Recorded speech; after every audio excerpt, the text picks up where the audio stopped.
கோவை மாவட்டம் தடாகம் சாலையில் உள்ள கோவில்மேடு பகுதியில் உள்ள பிரிக்ஸ் மழலையர் பள்ளியில் அனைத்து சமூக மக்களுக்கும் உதவும் பேரவை அமைப்பின் சார்பாக நடைபெற்ற இலவச கண் பரிசோதனை முகாம்.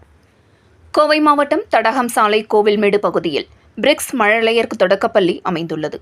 இப்பள்ளி வளாகத்தில் கோவை மாவட்ட பார்வை இழப்பு தடுப்பு சங்கம், அனைத்து மக்களுக்கும் உதவும் பேரவை மற்றும் அரவிந்த் கண் மருத்துவமனை இணைந்து மாபெரும் இலவச கண் பரிசோதனை முகாம் நடைபெற்றது. இம்முகாமினை வழக்கறிஞரும் சமூக ஆர்வலருமான புஷ்பானந்தம் தலைமை தாங்கினார். மேலும் சிறப்பு விருந்தினர்களாக திமுக விவசாய தொழிலாளர் அணி மாவட்ட தலைவர் டாக்டர் சிவராமன் மற்றும் 43வது வார்டு கவுன்சிலர் மல்லிகா புருஷோத்தமன் ஆகியோர் கலந்து கொண்டு முகாமினை துவக்கி வைத்தனர்.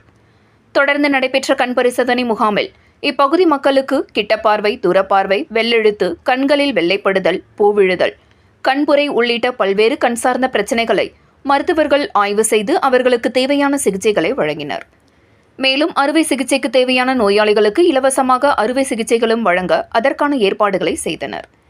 இந்த முகாமில் இந்திரன் இதழாசிரியர் உலகநாதன், சிவாஜி காலனி குடியிருப்போர் நலச்சங்க தலைவர் லயன் டாக்டர் நடராஜன், கௌரவ ஆலோசகர் கணேசன், வழக்கறிஞர் குமாஸ்தாக்கள் லக்ஷ்மி, திவ்யா, பால்ராஜ், கோவில்பாளையம் செல்வி, பொள்ளாச்சி பத்மா, திரைப்பட நடிகர் ஜான், ரியல் எஸ்டேட் அதிபர் பழனியப்பன், சாய்பாபா காலனி ஃபைனான்சியர் பெருமாள், பிரிக்ஸ் பள்ளி தாளாளர் பார்த்திபன், வேளாண்டிபாளையம் திமுக பொருளாளர் நாகராஜ், இளம் வழக்கறிஞர் வெற்றிவேல், கிறிஸ்துவ அமைப்பின் தலைவர் ஸ்டீஃபன் ராஜ், புளியகுளம் கருப்பையா, திமுக கவுன்சிலர் பிரவீன்குமார் உள்ளிட்ட பலரும் கலந்து கொண்டனர் என்பது குறிப்பிடத்தக்கது.